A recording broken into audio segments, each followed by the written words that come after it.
ተመልሰናል ክቡራትና ክቡራን ተመልካቾቻችን ዶክተር ጸጋ በዙም ከኢየሩሳሌም ክኔሴት ከፓርላማችን ወይም ከህዝብ ተወካዮች ምክር ቤታችን ትገኛለች ካጠገቤ ደግሞ አቶ ሽሎሞ ሞላ የቀድሞ ክኔሴት አባልና ምክትል አፈ ጉባኤ ፖለቲካ ዜናዎች ተንታኛችን ይገኛል ጸጋ ልብ ብለሽ ተከታተይና ከዛ በኋላ አስተያየትሽን እንድሰጭ ጠይቃለሁ እስቲ አቶ ሽሎሞን የምጠይቀው ጥያቄ በዚህ ውጥረት ባለንበት ወቅት መካከለኛው ምስራቅ ትለወጣለች በተባለበት ወቅት ምንም እንኳን ጠቅላይ ሚኒስትሩ ፍርድ ቤትም እየሄድኩ ስራዬን እሰራለሁ ቢሉም አሁን ያለው ተጨባጭ ሁኔታ የተለየ ስለሆነ ለምንድነው ፍርድ ቤቱ ለሁለት ሳምንት ያህል ወደ ፍርድ ቤት ላለመሄድ ያቀረቡትን ጥያቄ ያልተቀበለውና የመከላከያ ባለሙያዎች ሄደው አስተያየታቸውን እንዲሰጡ የተደረገው ይሄ ነገር አያሳፍርም ትንሽ ጭራሽ የሚያሳፍር ነገር አያሳፍርም ይሄ ምን አለ መሰለ የአንዲት ሀገር የዲሞክራሲ ሀገር ሂደቶች አሏት የሚያካሂዱ ሂደቶች ማለት ነው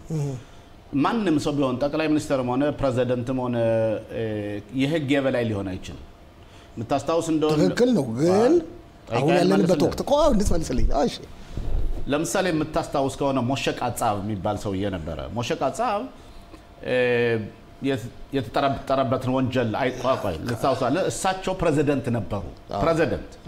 ፕሬዝዳንት ይያሉ በፕሬዝዳንትነታቸው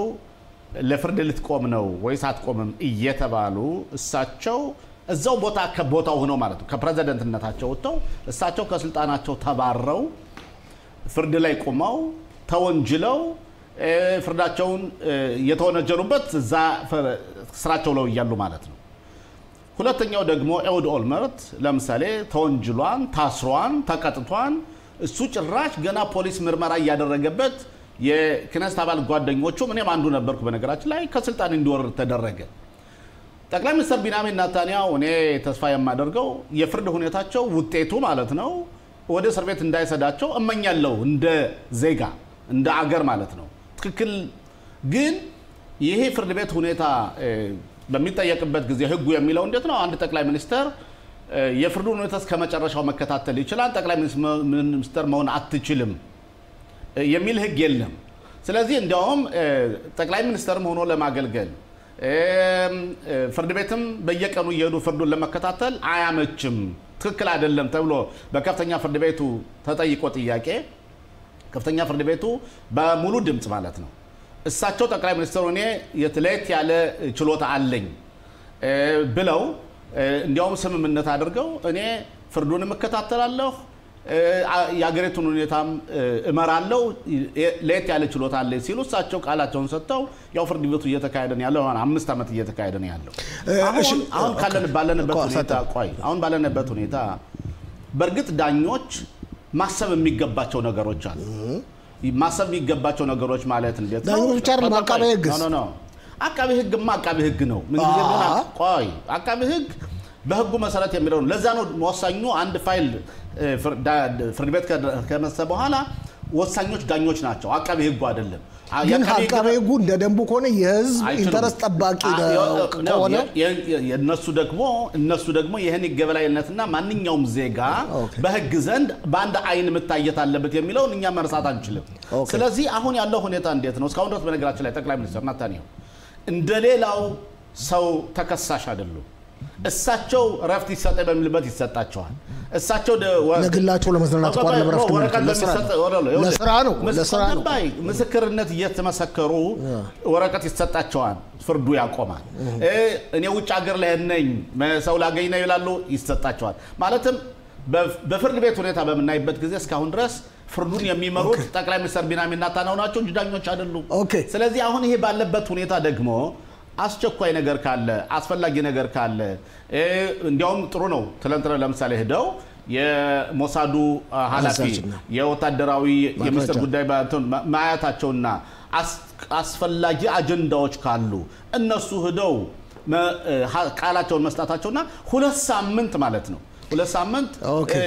የጉዳዩ እንዳይሄድ ማድረጋቸው ግራንድ ጋንግ ትሪክ ያለ የፈለጉት ምን መሰለ በዚህ 2 ሳምንት ውስጥ ከሁለት ሳምንት በኋላ ፍርድ ቤት ለመገራቸው ላይ ለፓግራ ይወጣል ለረፍት እስከ መስከረም እስከ ጥቅምት ይወጣል እሳቸው ፈልገው የነበሩት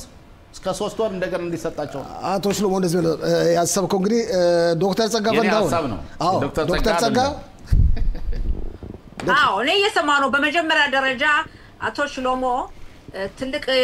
ለማወዳደር የሞከርከው ፕሬዝዳንቱና ጠቅላይ ሚኒስትሩ አብሮ መሄድ አይደለም። በሀገራችን እስራኤል የሀገሪቱ መሪ እኔ እኮ ወንጀሉን አይደለም ያወዳደርኩት እኔ ሂደቶችን ያወዳደርኩ አሁን እኔ ተራ ነው ለማስተካከል ያህል ነው። እሺ ጸጋቀቴ አይደለም የሞሼ ካጻብን ሁኔታ ያነሳሁን ነው። ሞሼ ካጻብ ፕሬዝዳንት ነበሩ።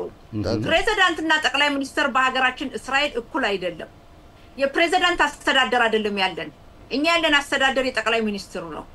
ያ ማለት እንደ አሜሪካ ፕሬዝዳንት የእስራኤል ፕሬዝዳንት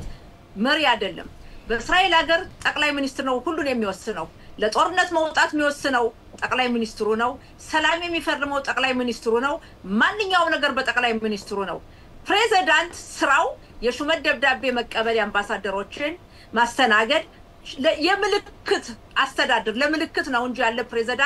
ፕሬዝዳንቱ በሀገራችን በማንኛውም ውሳኔ ተጽማደ ኦልመርትንም አንስቻለሁ በነገራችን ላይ አዎ ገባኝ። እና ስለዚህ ጠቅላይ ሚኒስትሩ ኃላፊነት አላቸው። ጦርነት ለመውጣት የሚወስኑ እሳቸው ናቸው። ጦርነት ላለመውጣት ሰላም ካገራሩ የሚፈራረሙት ጠቅላይ ሚኒስትሩ ናቸው። ስለዚህ የጠቅላይ ሚኒስትር ስራ በጣም ከባድ ስራ ነው። ጠቅላይ ሚኒስትር ናታንያሁ ለፍርድ መቆማቸው በመጀመሪያ ደረጃ ስህተት ነው የነበር መሆን አልነበረበትም። ከሆነ በኋላ ደግሞ ጦርነት ይያለቅ ባለፈውም ጊዜ እኔ ራሴ እሳቸው ለፍርድ ይቆሙ ተብሎ የመጀመሪያው ቀን የፍርዱ ቀን ሲከፈት ፍርድ ቤት ይጃለው ከሳቸው ጋር እሳቸው ጎን ለመቆም የሄድኩበት ምክንያቱ ምንድነው? በአዛ የሐማስ ሽብር ፈጣሪ ድርጅት ወገኖቻችን ሰርጎ በመግባት ገሎ አቃጥሎ ደፍሮ ጠልፎ ወስዶ በዚህ ጦርነት ላይ ይያለን ልክ ሀገር ለቀው እንደሚጠፉ ጠቅላይ ሚኒስትሩ ለፍርድ ይቆሙ መባሉ ትክክል አይደለም። ከሆነም ጊዜ ለሌላ ጊዜ ማስተላለፍ ይቻል ነበር። አሁንም ያለው ተጨባጭ ሁኔታ እንደዛው ነው። 2 ሳምንት አቶ ሽሎሞ 2 ሳምንት ከሚቀጥለው ፍርድ ቤቱ ረፍት ይወጣል ብላል። ይሄ ፍርድ በ2 ሳምንት ያልቃል ብለህ ትገምታለህ? አይደለም ገና ስንት ዓመት ይጨርሳል? ስለዚህ የፍርድ ቤት ዳኞች አቃቢ ህጎች የወሰዱት እርምጃ የተሳሳተ በህዝቡ በኩል እምነት የለም። በእነዚህ በአሁኑ ሰዓት በፍርድ ቤት ላይ እምነት የለም። የእስራኤል አብዛኛው ህዝብ በዳኞች ላይ አምንም በአቃቢ ህጉ ላይ አምንም የበለጠ እንዲያሽቆለቁል ህዝቡ የሚጠላቸው እንዲባባስ አድርጓል። በህዝቡ በኩል የነበራቸው ተሰሚነት ተሟጦ እንዲያልቅ ሆኗል። ስለዚህ ይሄ ትክክል አይደለም። የሞሳድ ኃላፊ ሄደው በትላንትናው ዕለት በፍርድ ቤት ለዳኞች መንገር ነበረባቸው። ጠቅላይ ሚኒስትራችን የኢራን ሮኬት ሲተኮስ ወደዚህ ማዳኞችን አይገልም ነበር። ዳኞች የተለዩ ናቸው፣ አቃቢ ህግ ናቸው። ይሄ ሁሉ ግን ልንገራችሁ ጠቅላይ ሚኒስትሩን ከስልጣን ለማውረድ ጠቅላይ ሚኒስትር ናታንያሁን ለማዋረድ የሚደረግ ስራ ነው። ይሄ ደግሞ ዙሮ በህዝቡ በኩል ይጎዳቸዋል። በሀገራችን ጠንካራ ፍርድ ቤት ያስፈልገናል። በሀገራችን ጠንካራ የፍርድ ችሎት ያስፈልጋል። በአሁኑ ሰዓት ያሉት ግን ለብዙ አመት በቤተሰብ በዘመድ የአንድ ቤተሰብ 64 ሰው አንድ ቤተሰብ ዳኛ ናቸው። በጓደኝነት በጋብቻ በማችቻ የተገነባ የፍርድ ቤቱ አወቃቀር መፍረስ አለበት። ያ ካልሆነ አስጊ ነው ለዲሞክራሲያችን። ኦኬ እዚህ ላይ አንቺ እንድትመልሽልኝ ባጭሩና ወደ ሌላ ርዕስ ስለምናልፍ ለአቶ ሽሎሞ መብት ሰጠዋለሁ። የአሜሪካው ፕሬዝዳንት ዶናልድ ትራምፕ ጣልቃ ገብተዋል። ይሄ ነገር ደግሞ በቀይ ክንፍ በኩል ድጋፍ ሲያገኝ በግራ ክንፍ በኩል ተቃውሞ ያስነሳ ነው። በአንጻሩ እናስታውሳለን ባይደን ባለፈው ጊዜ በህግና ፍትህ ህጉን ለማሻሻል በተደረገው ጥረት በቀይ ክንፍ ባደረገው ጥረት ባይደንም ጣልቃ ገብተው ነበር። ትልቁ ችግር ምን መሰለህ ፋሲል? የግራ ክንፎቹ ችግራቸው ፋሲል ይሰማል በሚገባ የግራ ክንፎቹ ችግራቸው መሰለህ ጉዳዩ እነሱን የሚመለከት ከሆነ ማለት እነሱ የማይፈልጉት ከሆነ መሆን የለበትም ይሉሃል። ይሄ ነው ትልቁ ችግራቸው። ቀደም አንተ እንዳልከው ባይደን ሪፎርማሚሽ ፓርቲ የህግ መሻሻል በሚለው ጣልቃ አልገቡም እንዴ? ጣልቃ የአሜሪካ ፕሬዝዳንት አልገቡም? በቀጥታ ነው የገቡት። በአዛው ጦርነት ሰዓት እነዚህ ባደረጉት ግፊት የጦር መሳሪያ ሁሉ አልሰጥም ብለው አልነበረም? ስለዚህ ለራሳቸው አይስማማ ሲል መሆን የለበትም። ትራምፕ መናገራቸው ተገቢ ነው፣ ትክክል ነው። እስራኤል ራሷን የቻለች ሀገር ናት፣ አስተዳደራለ። ግን ባይደን ሲሆኑ ጣልቃ ቢገቡም እሰየው፣ ትራምፕ ሲሆን እንዲህ የሚባል ነገር የለም። በእውነትም ትራምፕ የተናገሩት ትክክል ነው። ጠቅላይ ሚኒስትራችን በአሁኑ ሰዓት ያለንበት የሀገራችን ጸጥታ ገና አላበቃም። የሐማስ ጉዳይ አለ የሁቲም አለ ትልቁን ተጋፍጠነዋል ኢራንን አንበርክከናታል ሂዝቡላ ደቋል ሐማስም እያለቀለት ነው ግን ገና ብዙ ይቀራልና ጠቅላይ ሚኒስትራችንን ለማውረድ ሲባል ለማዋረድ የሚደረግ ጥረት እንጂ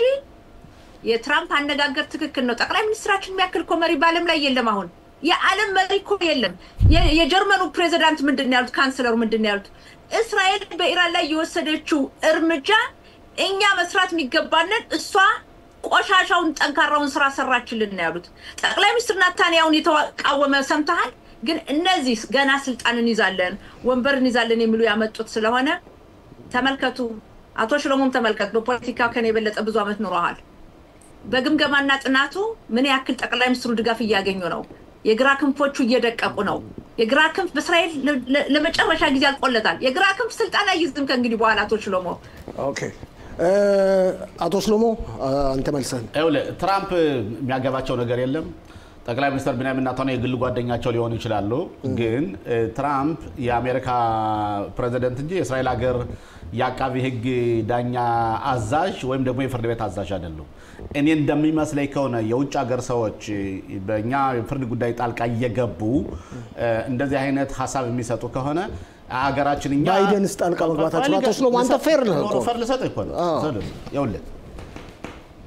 በጭራሽ ተቀባይነት ሊኖረው አይችልም እንደውም ይሄ እንትን ማድረግ ያለበት ይሄ ነገር መሰለ በተለይ የቀይ ክንፎች ነው በጣም ሊያሳስባቸው የሚገባ የባይደን የትራምፕ አቋም ምን ፍርድ ቤትን በተመለከተ አንዲት ሀገር ፍርድ በነገራችን ላይ ኢንዲፔንደንት ያልሆነች ሀገር የዲክታተር ሀገር ናት ያን የሰብአዊ መብት የሚባል ነገር የለም መንግስቱ እንደፈለገ ማድረግ ይችላል የህዝቡን መብት ሊነግፈዋል ከዛ ላይ ያደርሰን ይችላል ቆይ ምክንያቱም ከአሜሪካ ፕሬዝዳንት ስልክ ተደውሎ ይሄን አርጎና ታድርጉ ግን አው ስለ ባይደን ጠይቀኛል ባይደን ሐሳብ የሰጡበት እኔ በነገራችን ላይ ያን ጊዜ ቢሆን ታስታውስ እንደው ተቃውም ያለው ትክክል አይደለም ብያለሁ ግን ቢሰጡም እሳቸው የሰጡት ሐሳብ በህገ መንግስቱ ላይ ነው እንጂ በግል ጉዳይ አይደለም ቆይ አንድ አመት እንኳን አልጠሯቸውም እኮ በዋይት ሃውስ መቼ ነው ጠቅላይ ሚኒስትሩ በግል ጉዳይ አላጠሯቸውም የሚለው እሱን እየገባው አይደለም እኔ አመል የዛን ጊዜ የደረሰው እስራኤል ጥንካሬዋና የአሜሪካ አገር ወዳጅ አገር ለቶኒዮ ጥንካሬዋ የአገሪቱ የዲሞክራሲ የፍርድ ቤቱ ጉዳይ የሚሰጠው ህግ ኢምፕሊመንት በሚተገበርበት ዲሞክራሲ ቫልዩን የያዘ ሲሆን ነው ካልሆነማ ስለዚህ ባይደን የሰጡት በኮንስቲቲዩሽን በህገ መንግስቱ ላይ ነው እንጂ ያንድን ሰው ፍርድ ቤት የተቋም ምስክር እየተሰጠበት ያለው ባይደን ዳኛ ነው እንዴ ናታንያሁ በምን እንደተከሰሱ እንዴት እንደከሰሱ የሰዎች የሰጡትን ቃል ፖሊስ ምርመራ ሆነው ፖሊስ መርማሪዎችን አቃቢ ገሰጡ ባይደን በዚህ ነገር ጠቅላላ በህጉ ላይ ነው ስለዚህ በዚህ ላይ ለምሳሌ ትራምፕ ፋሲል አንድ ደቂቃ ስጠኝ ወይም ግማሽ ደቂቃ መግለጽ ፈልገው ሰጥቻለሁ ስለዚህ ማጠቃለያ ሰጥቻለሁ በማያውቁት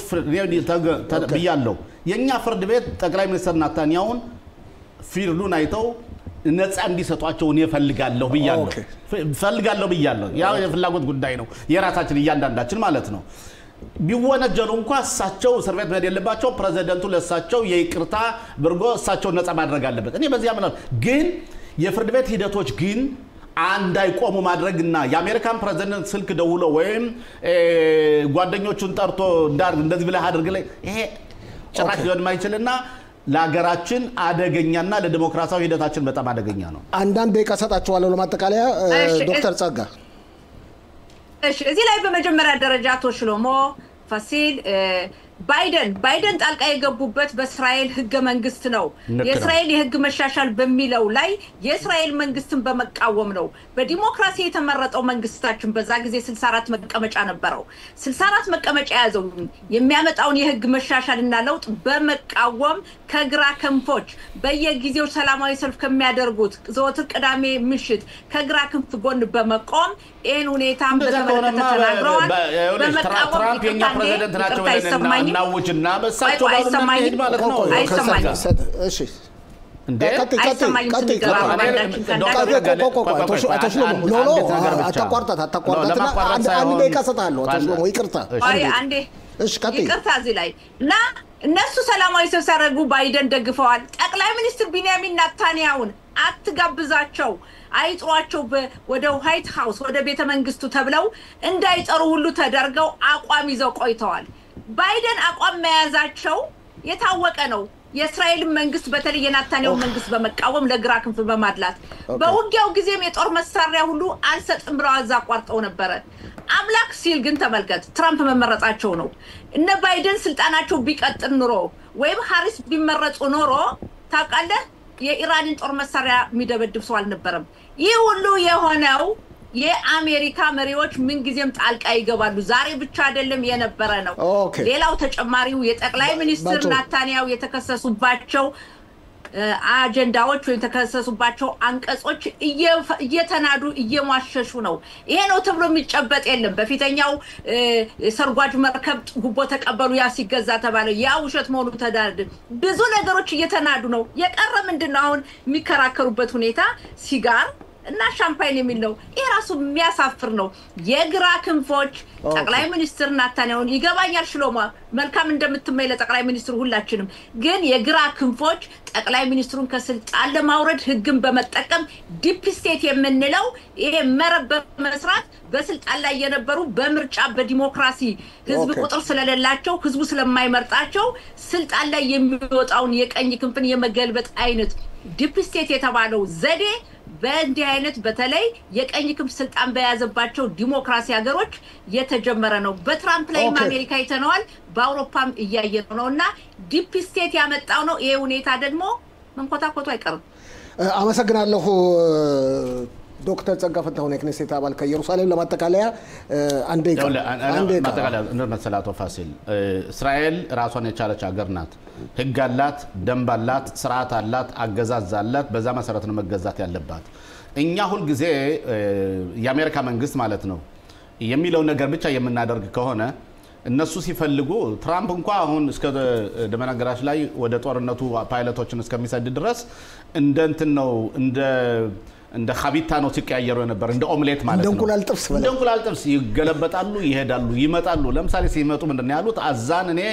ደምስሷቸው እናጠፋቸዋለን እና መጨረሻ ላይ ዞር ብለው ደግሞ ከሳምንት በኋላ የሰዋዊ እርዳታ ገደብ አልባ አስገቡ ይያሉ ያዛሉ ትራምፕ የሚናገሩትን ነገር በስንት ሰዓት እንደተነሱ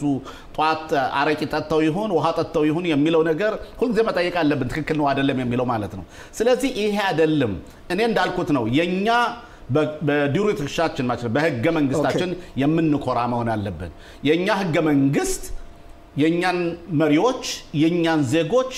መፍረድ ያለበት መጠየቅ ያለበት ነፃ ማድረግ እሱ ነው ስለዚህ ምን አደረገ ትራምፕ በነገራችን ላይ አሜሪካ ትራምፕ 15 ፋይል ነበረበት የወንጀል ፋይል ሴቶችን ሁሉ አሳደደ ይሄ ነው እየተባለ ግን የአሜሪካ ህግ መንግስት ስለሚፈቅድለት ለመወዳደር የተወነጀለ ሰው በተመረጠበት ጊዜ ምን እንዳደረገ ታውቃለህ አቶ ፋሲል የመረመሩትን ሰዎች እሱን ፋይሉን ያመጣው በሙሉ ሰርዞ አሜሪካ ይፈቀዳል ሁሉን አባረራቸው ያ ብቻ ሳይሆን እንዲያውም ሰላማዊ ሰልፍ ያደረጉትን ሰዎች ትራምፕ የሰደዳቸውን ባይደን በሚመረጥበት ጊዜ ከክነሴታቸው ገብተው ሰው ሙቶ ተደብድቦ ያን የመረመሩትን የአቃቢ ህጎችና ፖሊሶች ሁሉ ትላንትና ሐስራ አባረሯቸው አሜሪካ ይፈቅዳል የኛ ህገ መንግስት ግን አይፈቅድም ስለዚህ በህገ መንግስታችን ነው ምን ገዛ ነው የኔ አባባ አቶ ሽሎሞ ሞላ በጣም አመሰግናለሁ